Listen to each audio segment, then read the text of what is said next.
Hey everybody, welcome back to Bartonahay's World episode 4, the show where I practice my reporting skills. To start things off, NPR's Kate Bartlett had reported that global conflicts are at the highest level since World War II. And according to a study from Uppsala University in Sweden, there was 65 conflicts in 2025. And I don't know about all of you, but for me, that was a little bit shocking just because, we only hear about the 3 to 5 big conflicts, but we don't actually realize how many are going on a day-to-day basis. And what they measured was basically whether it's country versus country or like an intra-state battle where it's like rebels versus government, which is crazy to even think about just because I'm an American citizen and this stuff is almost unfathomable. Did I say that right? But it's not just violence, it is also lethal violence.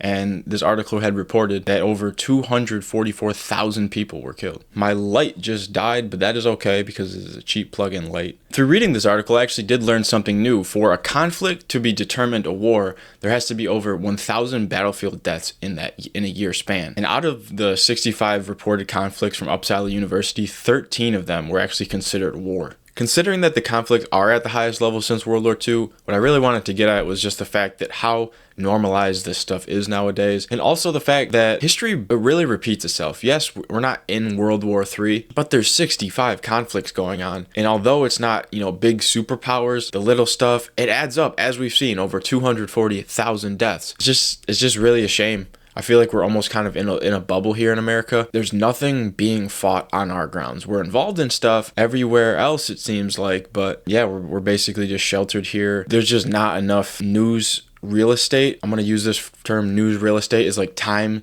to give information to the general public. I just don't think there's enough of that to talk about every single conflict. So yeah, that was a super interesting thing that I was reading up on. And hey, another source for y'all. The World Cup has started a couple days ago. There's 3 host countries to the FIFA World Cup 2026. We got USA, Canada, and Mexico. And believe it or not, there are 48 teams in this tournament. The 48 teams were divided into 12 groups of 4. The USA's group consists of USA, Paraguay, Turkey, and Australia. For the first grouping of 4, each of those teams will play each other once. So far, in Group D, which USA is in, USA beat Paraguay 4-1.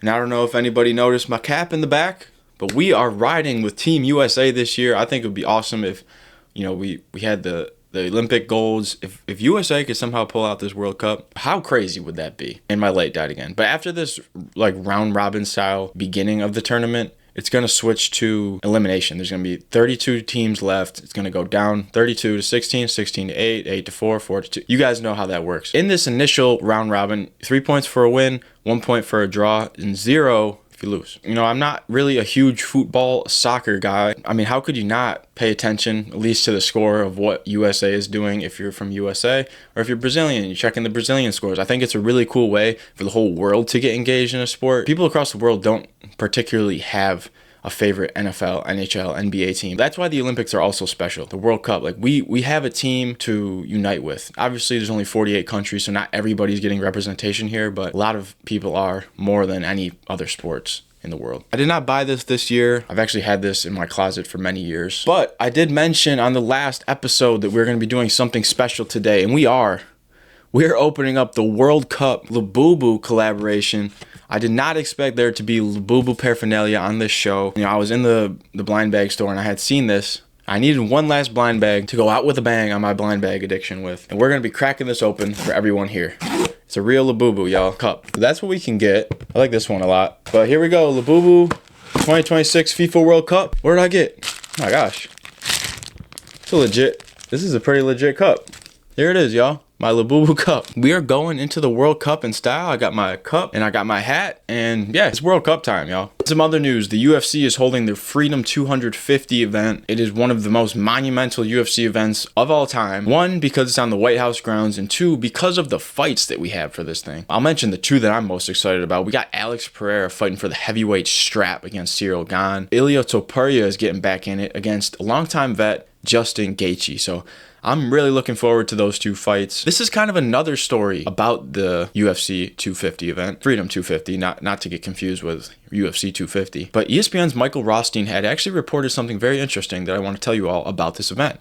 So, the Public Integrity Project, according to their website, publicintegrityproject.org, they raised the cost of corruption in America by suing the people, companies, and countries that seek to bribe government officials as well as the government officials who seek to be bribed. And believe it or not, they are suing the Department of Interior and National Park Services, according to this article, due to the fact all of this, not really construction because they're not really altering much, but they're adding stuff to the White House lawn. They're claiming that basically, you know, this is public, this is national park land. It shouldn't be used for financial gain from the UFC. According to this article, they're allegedly suing for violating federal law, you know, a private sporting event on public property. There was no congressional approval. And Brendan Ballou is the lead attorney, and he wanted to make a big point that this isn't an attack on MMA, but just corruption around the event that the UFC is running, not that the federal government is running. And I think this is a really interesting point to make because, don't get me wrong, I am all for, you know, having awesome events like this. I don't know if anyone has seen any of the stuff from the event. There's this thing called the Claw, I believe, and it's a huge overarching thing that they have to put over the octagon. It's going to be crazy. It's going to be one of the most probably breathtaking views we'll ever get from another UFC fight. Yeah, the Sphere was cool, but this is going to be the real White House. But I think getting back to, you know, the politics and the legal aspect of it, where do we draw the line with this stuff? Because there is a point to be made. It's like, you know, if we keep getting little bit and little bit and little bit without following the rules, when does that, what started as a little bit, turn to a lot? And that's where things get messed up. So I think this is a really interesting thing. I mean, they're pushing to cancel the event, but it doesn't look like that's happening. This is a serious thing. Putting a sporting event for financial gain. Yes, the UFC is saying like they might not really make money from this because of all the repairs to the lawn and this and that and how much it costs. Crazy stuff, man. It's truly just crazy. I'm sorry to keep all the Knicks fans waiting, but the Knicks have won the NBA Finals in 5 games. They only lost 3 games this whole playoffs, which hasn't been done since 2024 Celtics. But before then was at, believe it or not, the 07 Spurs. Quick shout out to the Spurs. They got a young team that honestly still looks hungry. I could easily see them being back. The real shout out, the Knicks, man. They are calling them the comeback Knicks. They won 94-90 last night. 2 of the games in the Spurs series were literally decided by 1 point. That is how crazy and how close this thing is. Shout out to Jalen Brunson. Shout out to OJ Anobi. Shout out to all the guys on the team. Cat, Bridges, Hart. Like I think it's also really cool how Brunson, Hart, and I think Bridges had that connection at Villanova. That is so just legendary to win at finals and a national championship together. New York City was absolutely going crazy. There are insane videos going around. I'll let you all do the searching for that yourself. School buses are on fire for some reason. People are wild. It is funny how someone's reaction to their team winning the championship is breaking a police car. Knicks fans gonna be Knicks fans. Win or lose, they're breaking police cars. NHL is getting down to the wire. Carolina has Vegas on the ropes. It's 3-2 right now. I feel like this is gonna go to Game 7.